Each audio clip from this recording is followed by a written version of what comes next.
Hello guys, David Vose here. Wow, it's kind of looking like fall and I feel like winters are coming and it's been kind of windy. You know how the wind starts blowing, sometimes in the spring or in the fall, we're getting that kind of cooler at night and stuff. Hope you're having a wonderful day where you are. And friends, we're going to talk about something today that I hope isn't boring for some of you. Perhaps if you're looking for a quick high on some exciting, interesting information, some scandalous information on the Hollywood stars or something, you're not going to find it here today. But for those of you who are seeking the truth, and for those of you who maybe don't yet have a clear testimony of Jesus Christ of your own, you haven't had a sign or you haven't had a vision or in your own spirit it hasn't been confirmed, but you believe in the Lord, but you just would like to see if there's any historic information about him, and what is the real truth about what happened when he came, and did he die and raised on the third day, and is he the Son of God, and what does that mean, and what is the virgin birth? Well, stay tuned today because we've talked about some of this in the past, but I'm going to go over it with a couple of new revelations and some new ideas, and this will be probably one in a series on Jesus Christ, and we're going to talk a little bit also about a letter that was written by Pontius Pilate that was written to Tiberius Caesar about Jesus Christ, an eyewitness account that was earlier than the Gospels. And it will blow your mind, but it's going to reveal things to you about Jesus Christ that I think some of you might not be ready for, but I think a lot of you are. So here we go. Now listen to this. Here's a little clip from the letter of Pontius Pilate. It's called the Acta Pilati. When the time comes, there will be no refuge for the Son of Man, neither on the earth nor beneath it. The true refuge is in the heavens, pointing upward. What was written by the prophets will be fulfilled, young man. Worried, I replied, you are forcing me to turn my request into an order. The security of this province, which is under my responsibility, demands it. You must be more cautious in your speeches. Do not disregard this order, for you know the consequences. May happiness accompany you. Farewell. Prince of the earth, said Jesus, I did not come to bring disturbance, but rather peace, love, and charity. I was born on the same day that Augustus Caesar brought tranquility to the Roman Empire. Okay, did you catch that? Jesus is speaking, and he tells Pontius Pilate, I was born on the day that Augustus Caesar brought tranquility to the Roman Empire. Now, if you didn't know history very well or anything, you might think, well, that's kind of arbitrary. We don't know when that is. That could have been any time. It might have been after some particular war or whatever. But it's a very specific time, and it's designed to be a statement to pinpoint when Jesus was born.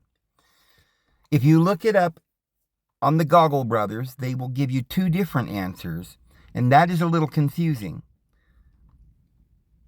They will give you sometimes 27 BC and sometimes 31, because Augustus Caesar in the year 31 BCE conquered Mark Antony, and Cleopatra the Seventh. Cleopatra the Seventh was also had an affair or some kind of relationship with Caesar, Julius Caesar. Julius Caesar was, I think, born in like 100 BC, became the emperor in like, I think, 63, and was murdered in 44 BC.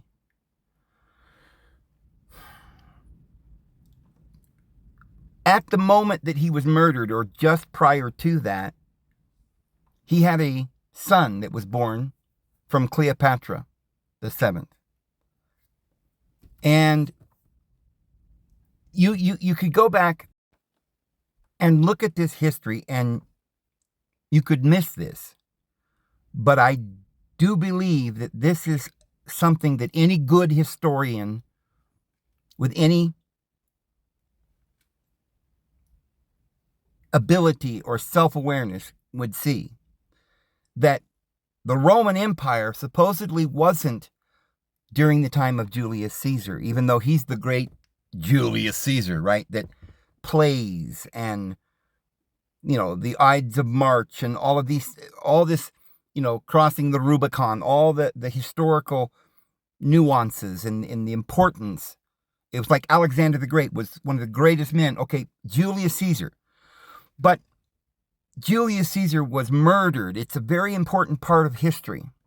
And Cleopatra the seventh is a very important woman in history. But they didn't live during the time of the Roman Empire. I mean, the Roman worldwide empire. Julius Caesar created the Roman Empire, but it was not. It was in a state of flux. So there was war. Okay, but when Augustus Caesar, which was not the son of Julius Caesar, but he claimed to be the adopted son. When he took over in 44 BC, when Julius Caesar died, and why did he die? Because the Senate killed him, right? Brutus and these guys stabbed him and betrayed him, just like Jesus was betrayed with a kiss. It was kind of the same story. And so we know that the child that Caesar had with Cleopatra was born just before he died. And we know why then little Caesar was sequestered away and kind of hidden, and she sent him to India to learn in the mystery schools, because she knew that little Caesar, for whom the Roman Empire came about at his birth. Remember, the Julian calendar, or the Julius Caesar's calendar, came about in 46 BC. Well, 46 is when little Caesar was born. And there was a star that the wise men saw. It was an astrological sign that said this is the beginning of a new age. And it would begin with the birth of little Caesar, Caesarion, who had a long title. He was Ptolemy the 15th. He was the son of God, because Caesar was, remember, there's no word God in here. This is back in the days of the Greeks and Latins. And they believed in Olympians, and they believed in Titans, and they believed in different things, but they didn't believe in gods. But a divine being, shall we say, a divine comedy. And we use the word divine because they use this word deity, or divine, because it comes from the word theos, which is all the way through our New Testament. Theos is the Attic Athenian Greek spelling of Zeus in the Koine Greek. So it's the same being. It was the father of the deities. They had several fathers. They also had Uranus, who was the grandfather. But we've said and we've proven in our videos that Uranus was Noah. So these guys are going back to the patriarchs. They're going back to the immortal ones before the flood in the days of Atlantis. And there was a line on the Ogdog of the Egyptians was the 8 that survived. So we've shown what this history was. And Rome believed, as well as Alexander the Great, they believed that they were from, and their ancestor was Hercules, which is in our Bible as Samson. Samson was a Judean, and he was some mighty hero, you would say. The Greeks call them the heroes. So there was something written in the stars that was to be done.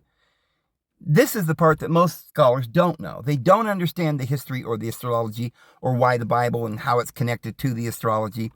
And they don't understand this big cover-up, how Jerusalem was built at Heliopolis. And not only was there a temple and a tower, and this is connected to the New Testament, Mary Magdala means Mary of the Tower. And the tower was a pyramid. And that was the seat of the ancient pharaohs, or the ones who were died and were resurrected. This was the Pharaoh, or the House of Ra, which is the lineal royal bloodline of Enoch, just like the Phoenicians go back to Enoch. And all these royal bloodlines go back to Enoch. Now remember, there are two Enochs, and we will cover that. We've got Cain's son Enoch, who built a city. And we also have the Enoch, the seventh in line from Adam, who built a city. What we're talking about, the city that we're talking about, is the spiritual city, the heavenly city, and this earthly organization, city, government upon earth that we have here. And there are these two kingdoms, the flesh and the spiritual. So this is just briefly what we're talking about. And these lineal descendants and the royal bloodlines have come down. And one of them was there at Judea. So Judah had two sons, Perez and Zerah. And Perez is the line of the Judeans. Remember, Judah was not the one who was going to be the heir. It was his brother Joseph that was the heir.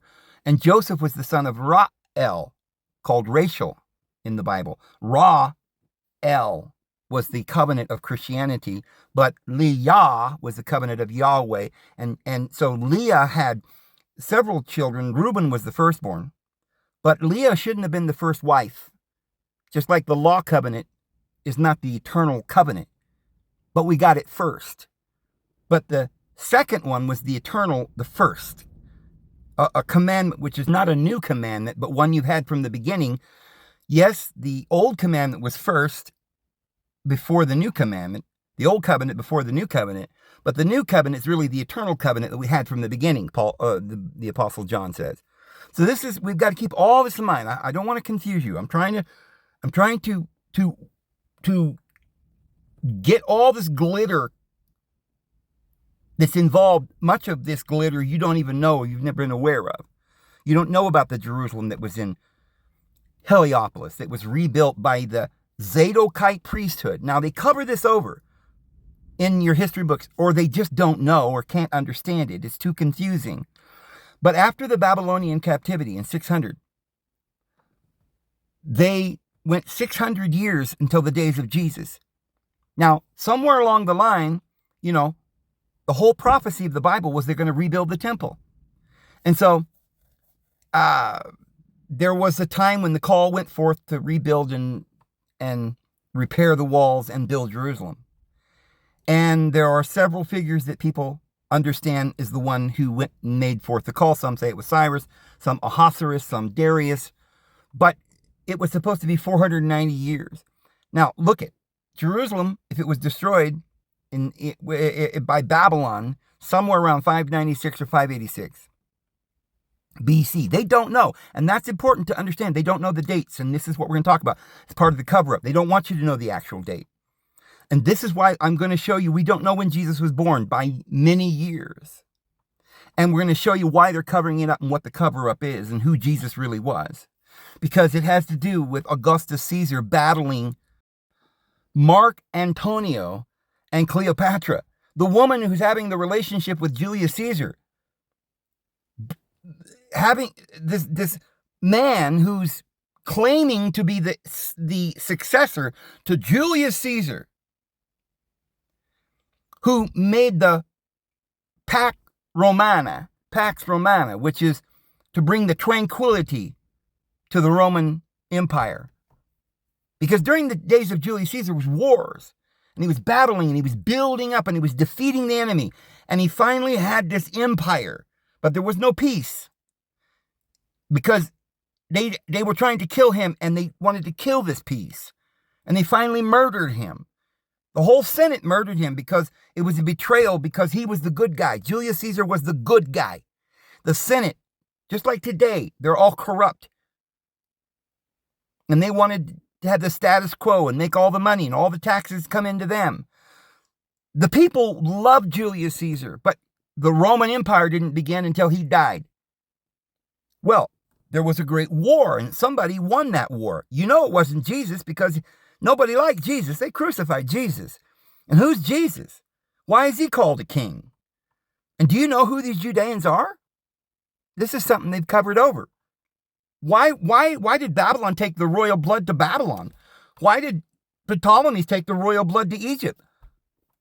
Why did the Epiphanes and the northern Syrian kingdom want a Jerusalem for Herod's people? Herod's temple, which is the Edomians, the Esau. Nobody tells you why any of this is going on. Why is there an Esau ruling over Jerusalem? Because there's two covenants, and there are two Jerusalems, and there are two kingdoms and two cities. So we're going to get to all of this. So Jesus said, I was born when Augustus Caesar brought tranquility to the Roman Empire. We know that was 31 BCE. Well, if Jesus was born in 31 BCE, there's something's wrong. And you can say, yeah, well, the Judean said he might have been not yet 50 years old. Maybe nope. You can't, with the dates that we have, make this work. Because if Jesus was born in 31, and he was, say, 50, which we don't believe that, but some say maybe Jesus could have been 50. Well, add 50 years, then Jesus would have died in around 2021 or something. And this guy, Pontius Pilate, didn't even become governor until 26 AD, or Christ era CE. Not BC. So Jesus is standing there talking to Pontius Pilate sometime after 26. And he was governor all the way until 37 or 36. I can't remember. So there's things like this that don't jibe. That's why nobody can figure out when Christ was born. But remember, little Caesar, now Jesus is saying he was born at the very date that the Roman Pax Romana was created by Augustus Caesar, which is the birth of the empire, the Roman Empire. Yeah, Rome existed. It was being built up. It was being created by Julius Caesar, but he didn't make the tranquility, the Pax Romana. There was still two sides battling, Satan and Christ, in that kingdom. And I believe if Augustus Caesar was battling Cleopatra, the mother of the reincarnation of Isis, shall we say that at this point before we confuse you? A woman that was Destiny's Child, the most important figure perhaps in human history, other than a few others that we'll talk about, and Jesus Christ especially. But this date is a very specific date that marks the beginning of the Roman Empire and peace. But at what cost? What peace? And what was the battle over? Well, if Cleopatra and Mark Antony were battling Augustus Caesar, and Cleopatra had just had a child with Julius Caesar, then wouldn't Augustus, if he was the adopted son, chosen to be the new emperor and, ordained by the great Julius? If Julius, when he died, said, look, of all the people I want to take over the kingdom, I want it to be Augustus. If that were the case, and this was all legit, do you think Julius Caesar would have wanted his adopted Augustus Caesar, Octavian, do you think he would have wanted him to battle and murder his woman and his child, because Augustus was going around killing all of her children. Why? Because they were heirs to the throne, to the emperor's seat. So I don't know why historians do this romantic thing about Augustus Caesar. He was so great, and he was in the line of Julius, and they were brothers, and he was the son, and he wasn't the son. He claimed to be after he died, after Julius died. And he died at the very time that they're having this battle, this terrible battle with Mark Antony and Cleopatra. So it's odd that in the story of Pontius Pilate, and this letter that he sends to Tiberius Caesar, telling about Jesus, it's odd that he tells that Jesus said specifically, I was born when Augustus Caesar brought tranquility to the Roman Empire. If you look up when that was, you're going to get a little bit of confusion there.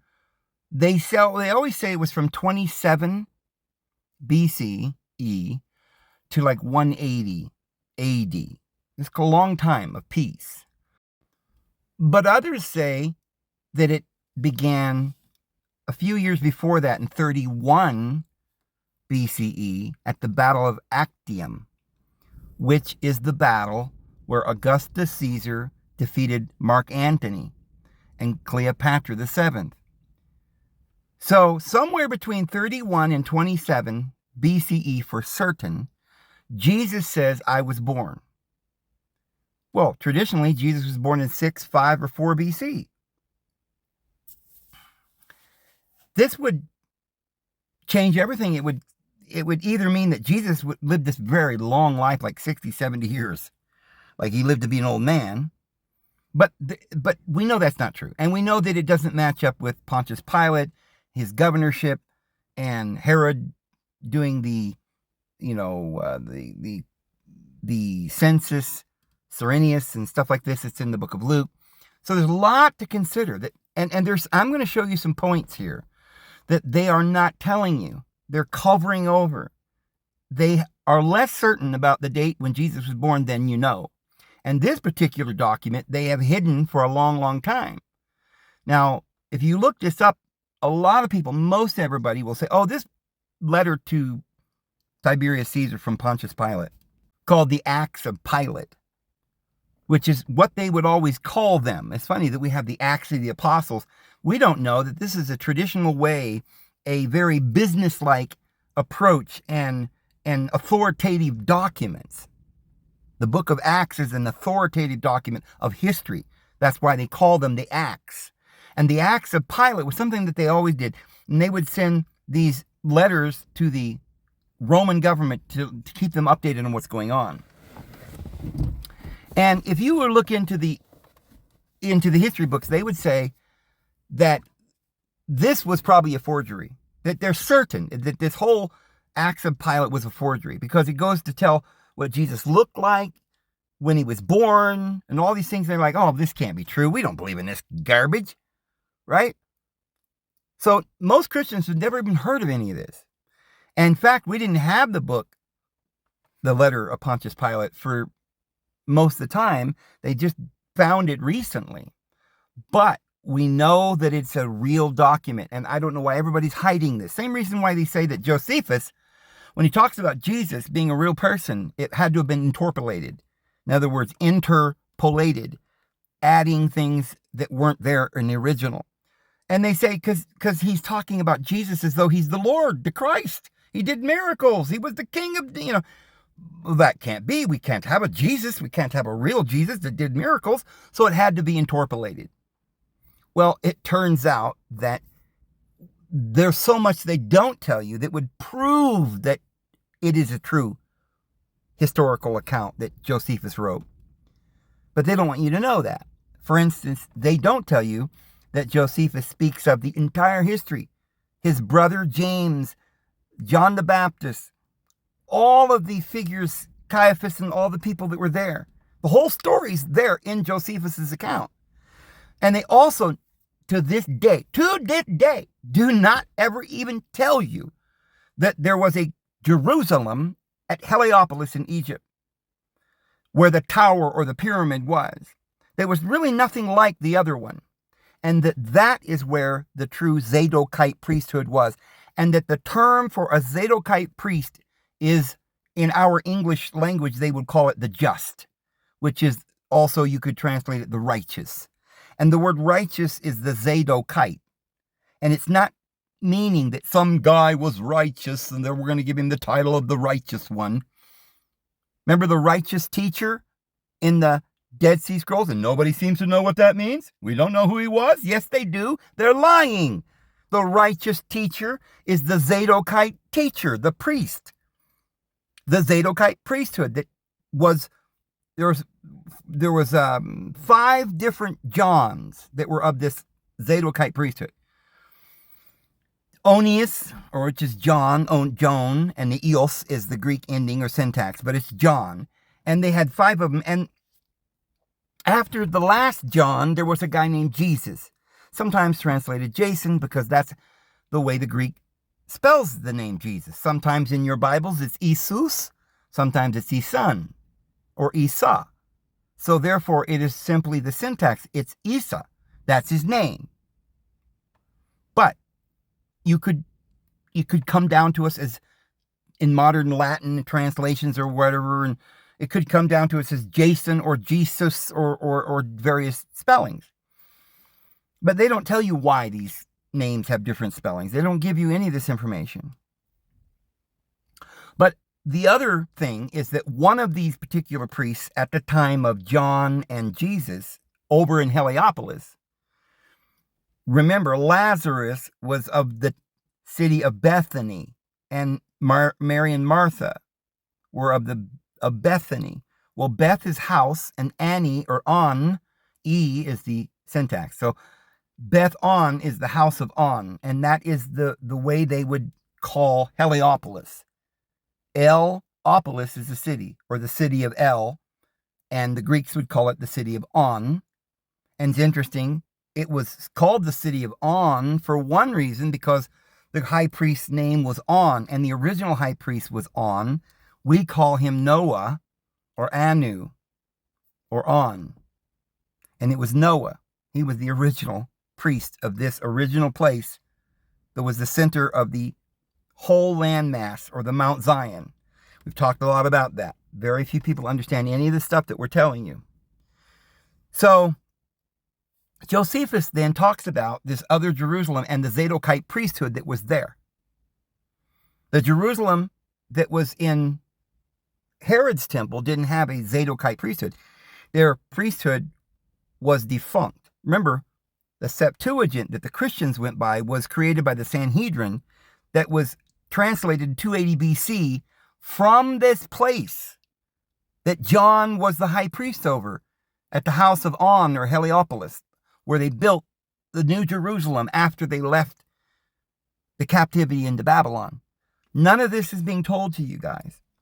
Don't you think that's something you should have been told?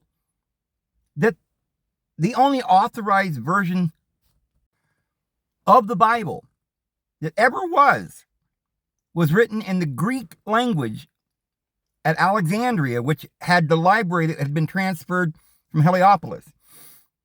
But when they got this manuscript together from the library at Alexandria that was partly in Heliopolis, where the actual priests were, like Pliny and Philo, Jews who didn't live in Jerusalem but in Egypt, and they were the ones who wrote the authorized Bible. Now, think about this. How do we know it was authorized by our Heavenly Father? Because it was the Sanhedrin. Jesus recognized that Sanhedrin, the one that James the Just, the Zadokite priest, was over, who struck his gavel in Acts chapter 15 and said, we're not under law.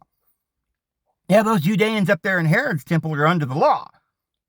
Well, they're out of order, because we've got a Sanhedrin, the authorized Sanhedrin of the Zadokite priesthood, which they don't have. By the way, Jesus chose 72 also. He chose the 12 and the 72 also. That's the Sanhedrin. Jesus chose the elders. The 72 elders were the Sanhedrin. And Jesus chose them. Now, how could he do that? And there was no Sanhedrin authorized by Jesus in Jerusalem at Herod's temple, but there absolutely was down there at Heliopolis, where the Zadokite priesthood was, where John was preaching in the wilderness outside of that area. And they had a Sanhedrin that was authorized by Jesus. Why? Because he is that Jesus, the Zadokite priest, king priest, the Rex Sacrorum, that authorized the Bible, friends. It is truly the word of the Lord. So, the Bible, the Septuagint version, was authorized by a man named Eleazar, nestled right in between a guy named John the Fourth and John the Fifth, or it may have been John the Third. I don't remember, but that John was one of these Zadokite priesthoods. James was, and a man named, in Latin, Lazarus. In the Hebrew, it would have been translated Eleazar. And that's the way you find it in Josephus' and other writings, but it's Lazarus. At Bethany, the house of honor, Heliopolis, that authorized John the Baptist and James the Just, who is actually Jacob, and he's not the brother of Jesus, by the way. He's Jesus' grandfather. And we can show you that in the book of Luke, that Mary's husband, Jesus' father, was Joseph, and his father was Jacob, or they translated James, but it's Jacob. And that's the one that we see as James, the righteous, or the Zadokite priest. So when the Bible says he was Jesus' brother, it's this word Adelphos, and it literally means a relative. It actually was his grandfather. And this is why Jesus said, if you need anything, go to Jacob, James, not my brother, but my grandfather, the high priest of the Zadokite line. And he is the one that heaven and earth came into being for, because he is the reincarnation of, guess who? Well, who else? Who did the world come into being for? Adam, the father, which is plural, right? Adam and Eve. And Adim they were one. But we'll get into that in another video coming.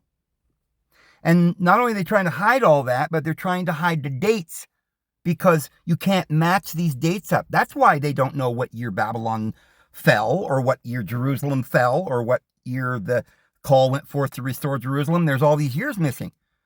If you're going to go by their dates, 596 or 607 or whatever date they got, 587, that's a long way off from the 70 weeks of years that Daniel spoke of to the coming of the Messiah, which would be 490 years, not 590 years.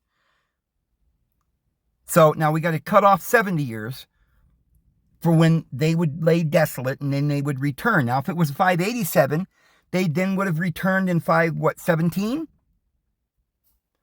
Well, 517, if Jesus died 30 AD, that's like 550 years, but it's only supposed to be 490. So we're missing some years. So what people do to fix that is say, well, it wasn't Darius or Cyrus that meant the call. It had to have been Artaxerxes or Darius or some other guy down the road, right? Ahasuerus. They do all kind of manipulations to promote this idea that they know the right date. They claim that there are established dates in history. One of them is 539 when Babylon was destroyed. I'm telling you that is not established, and here's the reason why. Same reason why Jesus' birth was not established. They're off by many years, because there was no Julian calendar until 46 BC, which began at the birth of Caesarion, who was declared the son of God, not a god, but the son of Caesar, who was the divine heir of the Olympians. right, of Noah. And Cleopatra was declared the reincarnation of Isis, or the divine Virgin Mother. And she was indeed the Virgin Mother, actually, who would bring forth the Messiah. So when that child was born, they whisked him away because the bad guy wanted to kill him. So Jesus was missing during those 18 years that's in your Bible. And history says he probably went to India and became a master. But I don't believe he spent the entire time in India. I think he also went to Persia and mastered all the mystery schools there, and he went to Egypt. So he had, just like Pythagoras, who went to Egypt and learned their mysteries, and then went to India and to Persia.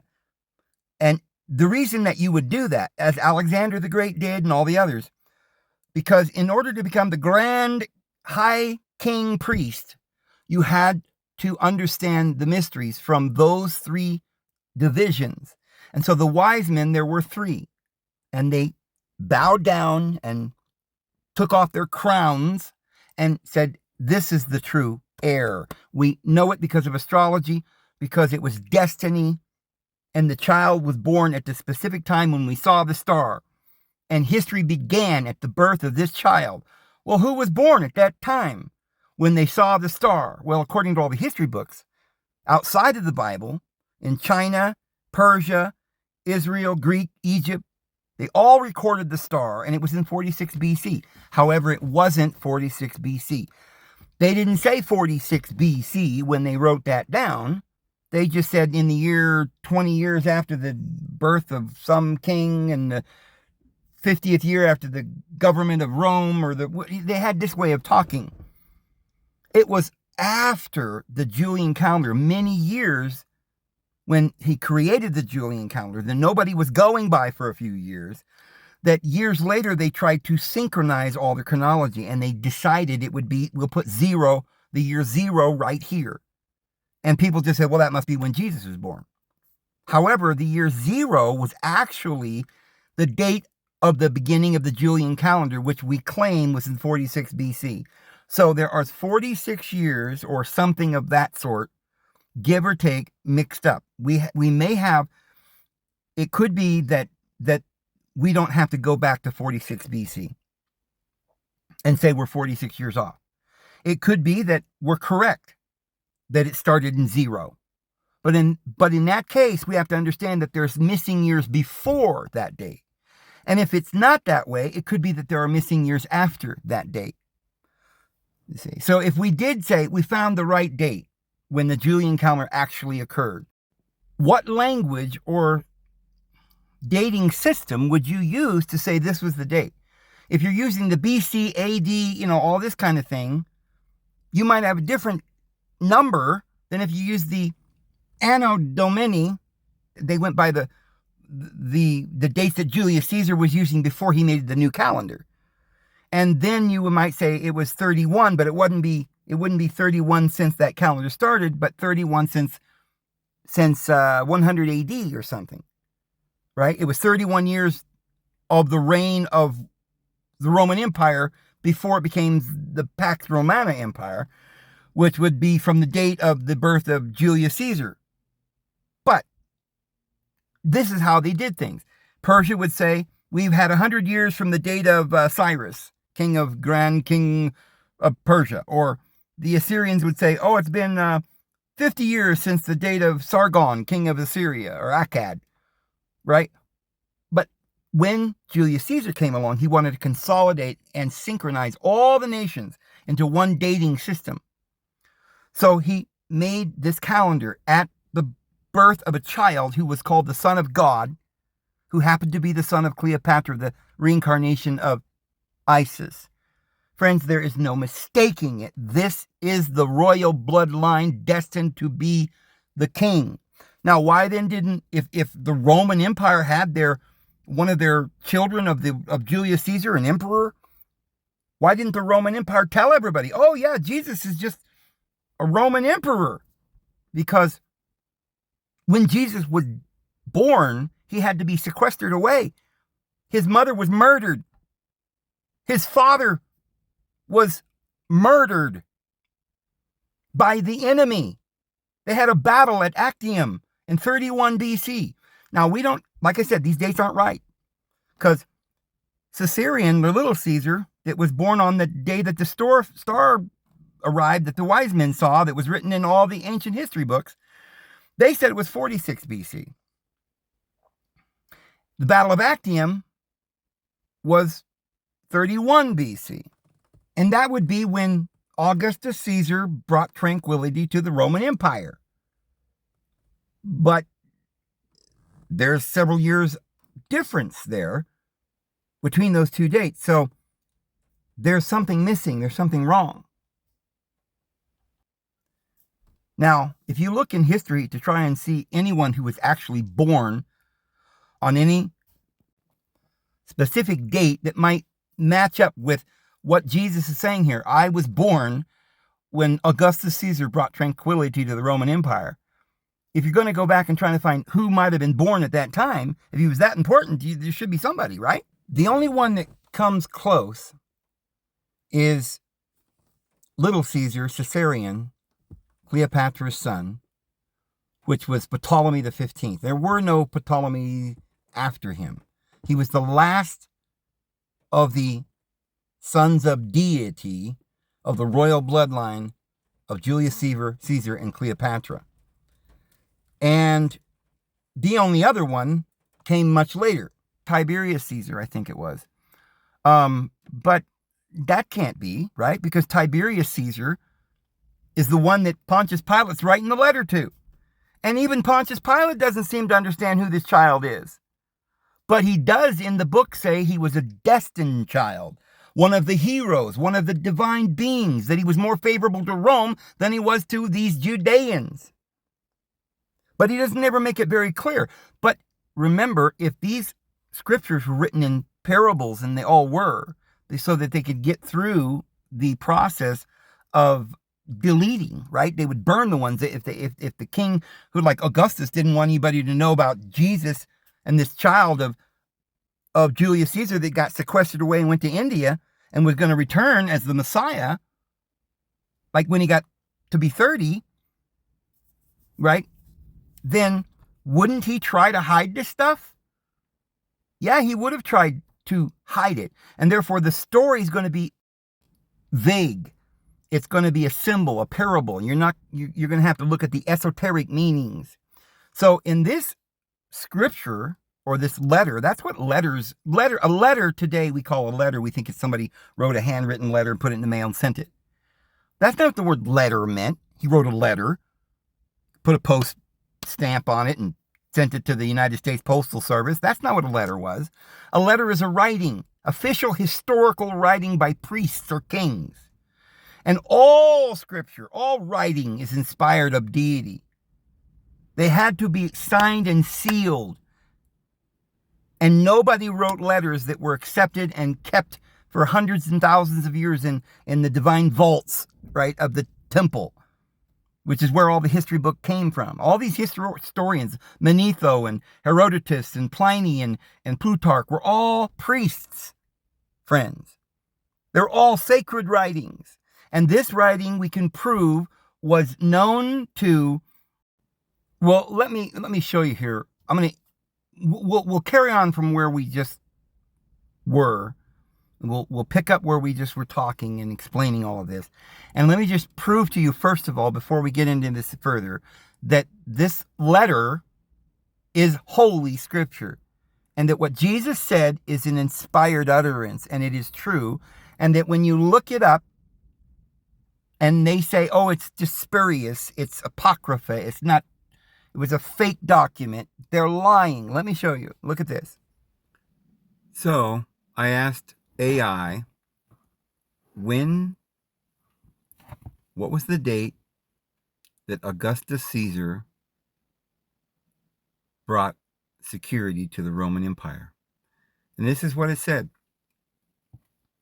Augustus Caesar, also known as Octavian, brought security to the Roman Empire around 27 BCE.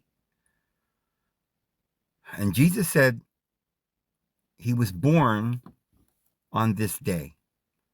27th BCE, when he officially became the first Roman emperor, marking the beginning of the Pax Romana, or the Roman peace, a period of relative stability and peace across the empire. This followed his victory at the Battle of Actium in 31 BCE, which solidified his power. Well, now, look, I wrote, is Pilate's letter genuine? And, of course, AI says no. The documents attributed to Pontius Pilate are not believed to be authentic. For example, the report of Pilate to Tiberius, also known as Acta Pilati, is an apocryphal work that is considered a forgery. So, they say Pilate was a Roman governor of Judea who ordered Jesus' crucifixion, according to the New Testament. So they don't think so. If you go down through here, authenticity of Pontius Pilate's letter to Tiberius, somebody says, just looking to find out if the alleged Pontius Pilate letter is authentic. And I looked in there and everybody said, no, it's not. Everybody said no. I went to Reddit. They said, nope, it's not true. They're not authentic. Many experts believe they're not. So everywhere I went, that's all they said. And I kept looking because I knew I had already, I've already investigated this some time ago. But in order to find an article to show you guys, I found this, the Acta Pilati. Now here's what it says. This document has come to light recently. It confirms Jesus' crucifixion, his death, his resurrection. It was written before the Gospels, the epistles, or the letters of Paul and James and John and Peter, and most likely before Peter preached at Pentecost.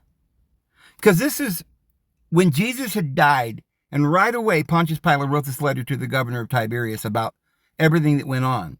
So this is the earliest document that we have, if it's not a forgery. It was written by Pontius Pilate to Tiberius Caesar to explain the events which took place in Jerusalem under his jurisdiction. Now, of course, there has to be a letter, a real one, because this is something that had to be recorded. Tiberius Caesar is going to need to be updated on what just went down in Jerusalem.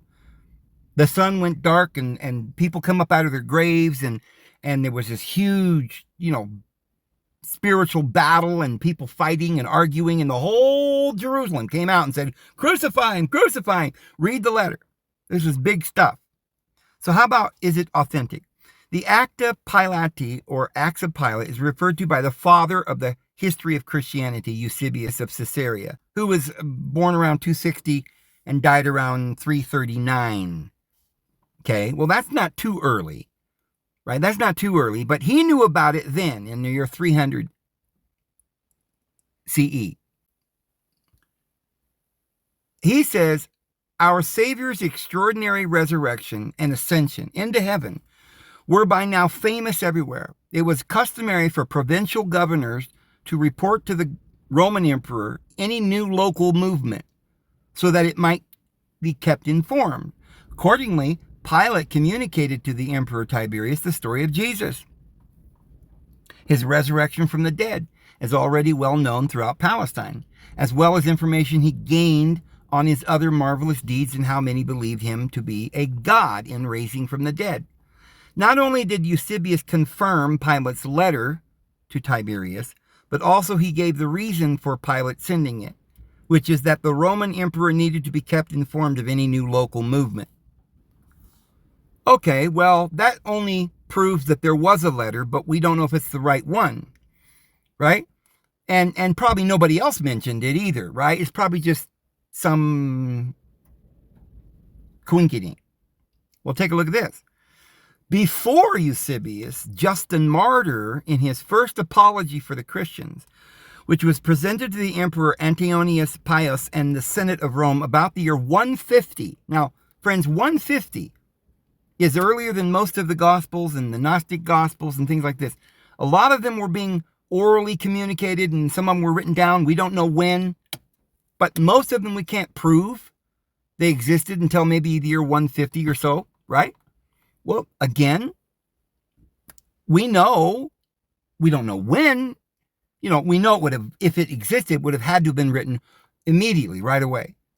But did it exist? Was it floating around? Did somebody have a copy of it?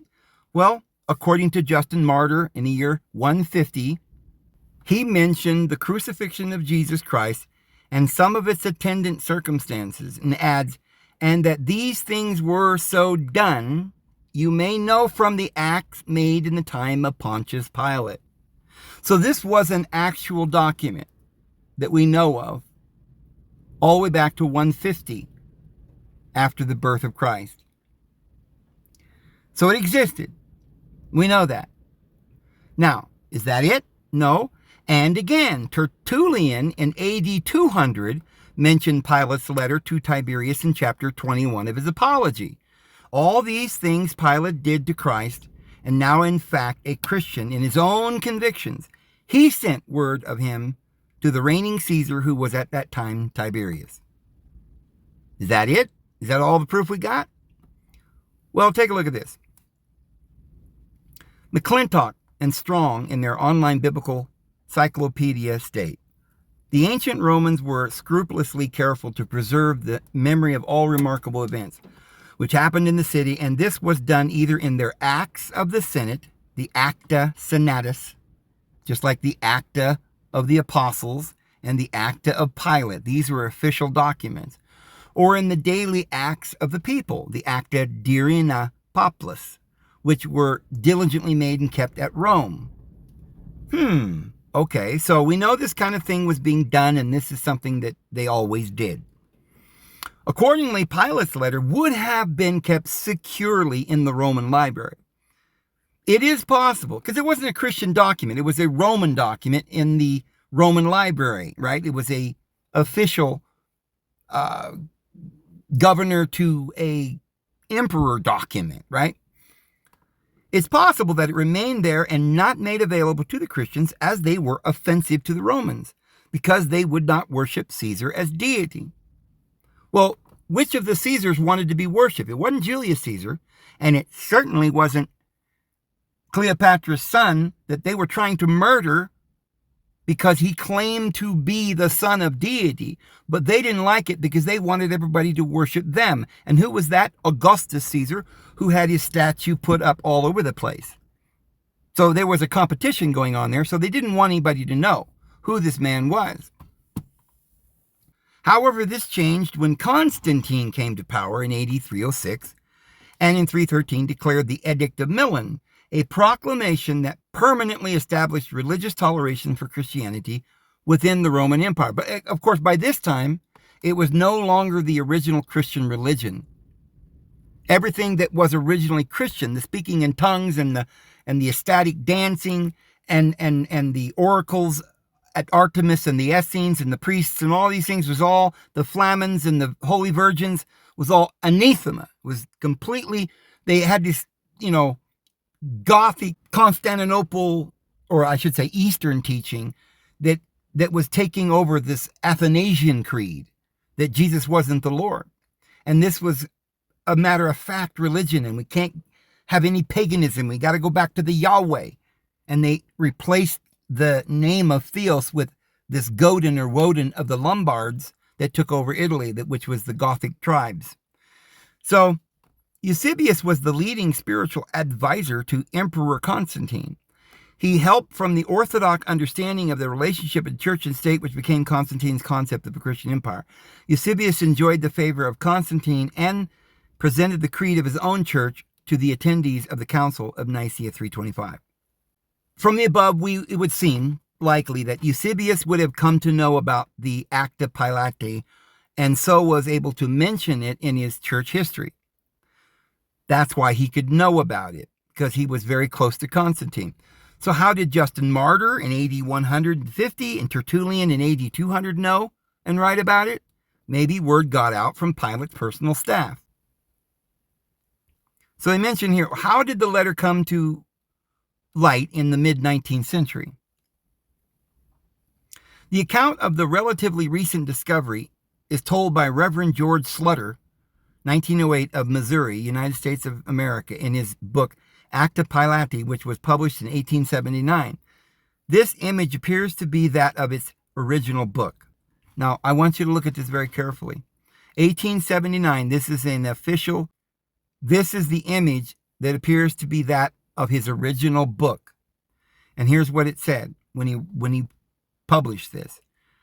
A learned man of Germany, not a theologian, spent some 5 years in Rome, consulting the library of the Vatican. He became well acquainted with the chief custodian and enjoyed unusual liberties.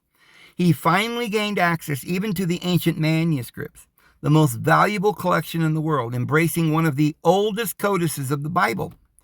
To his surprise and pleasure, he came upon a collection called the Emperor Tiberius Caesar's Court. And among the strange and curious state papers here deposited, he happened upon the famous official report of the prefect, Pontius Pilate, concerning the trial and crucifixion of Christ. As he was not personally interested in theological studies, the subject passed from his mind. But some years afterwards, he came to the United States and happened to be a guest of a clergyman, Reverend George Slutter. In the course of the conversation concerning Rome and the Vatican, the matter was recalled to his recollection, and he mentioned that he had seen and read the Acta Pilati. It seems that the statement made a deep impression upon the mind of the latter, although it had been accompanied with the opinion that it did not add much to the common teachings of Christianity. Several months elapsed, but the statement of the learned German clung to the clergyman's memory.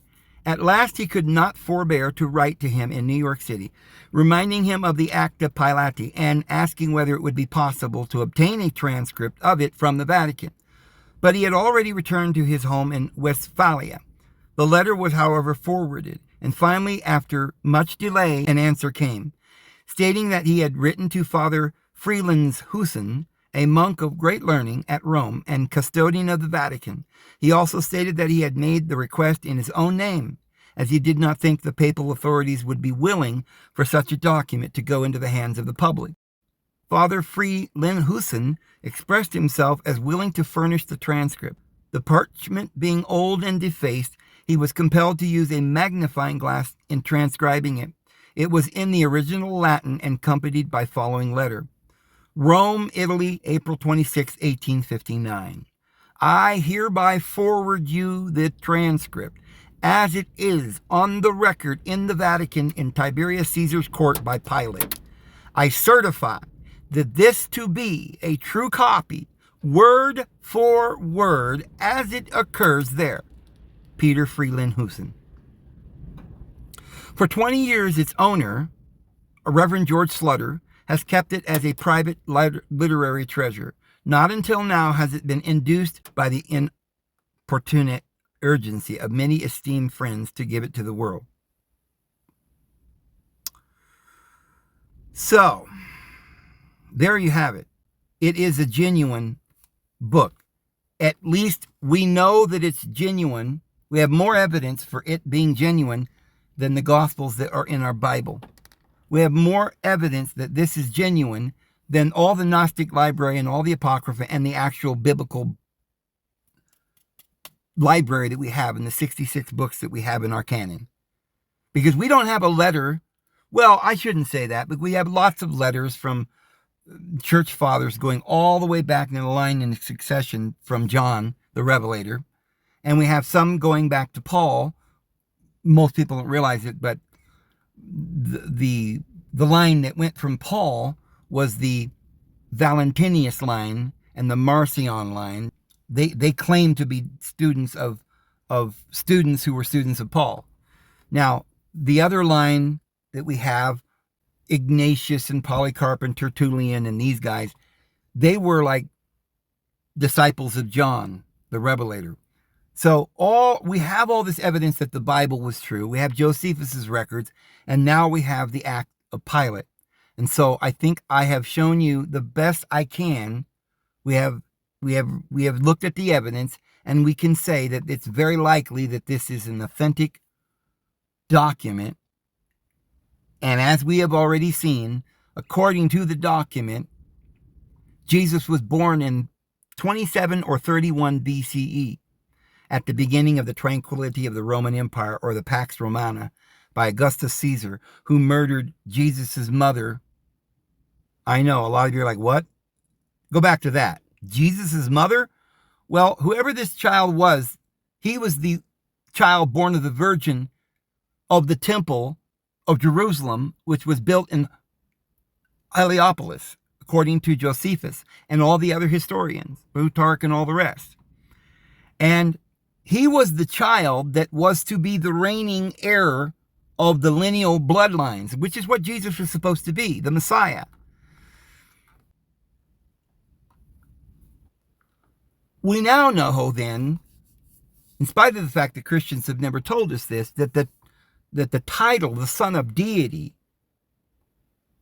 is specifically the title that was held by Julius Caesar and was handed and given in history. It was officially stated, was the reigning heir to the title of the Son of Deity. Also, the son of Cleopatra, the son of Isis, the king and the Messiah of the world. Yes, Caesarion went to India, became an adept, returned back to Jerusalem, had his ministry, and was crucified. And the story is well documented, but in your own mind, you don't know that it's Jesus that they're talking about.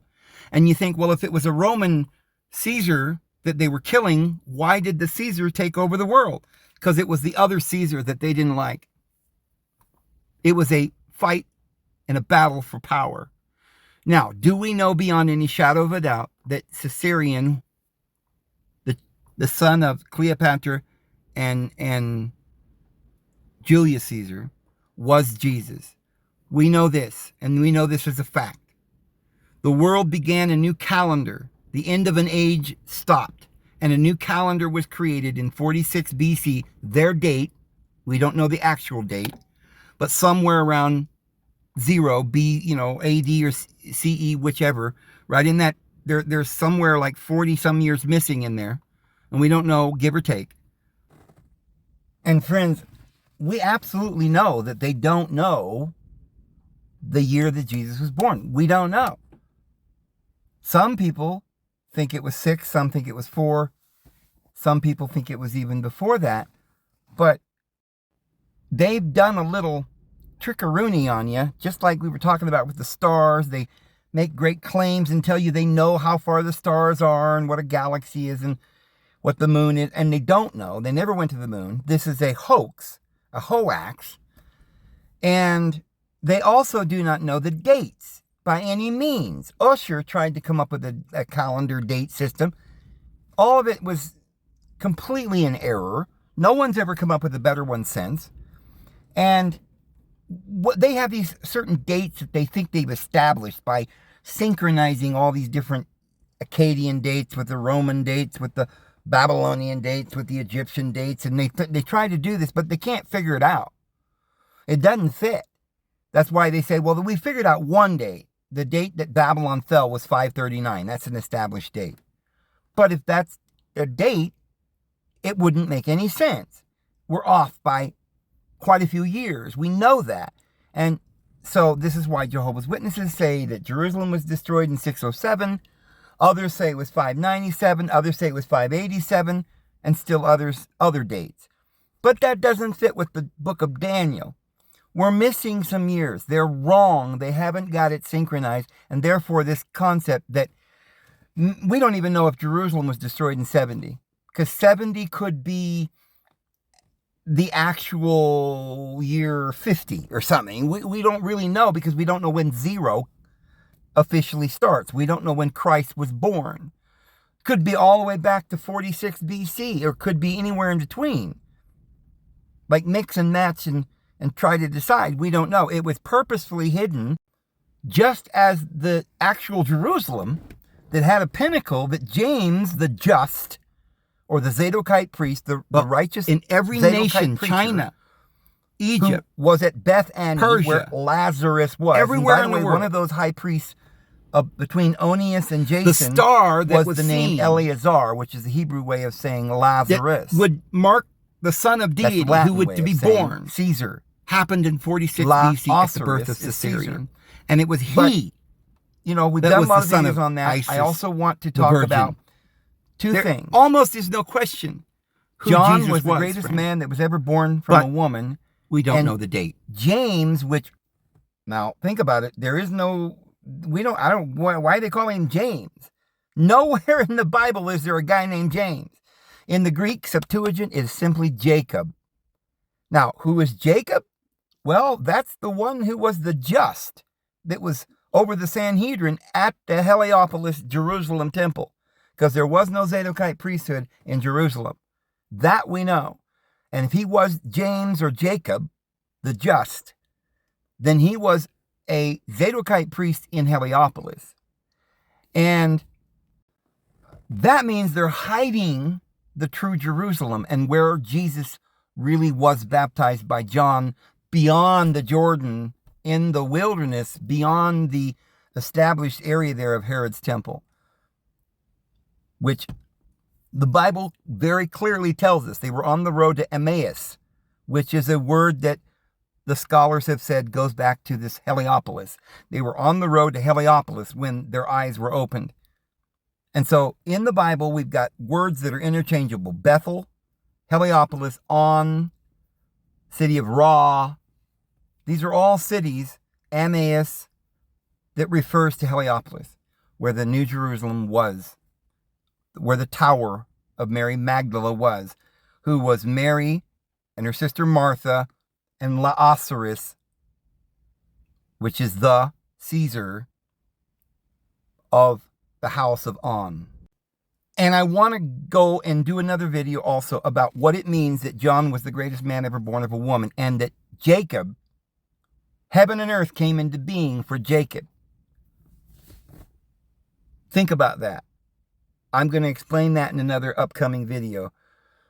Who is it that heaven and earth came into being for? Well, James is presented in our Bible as Jesus' brother, but it's not his brother.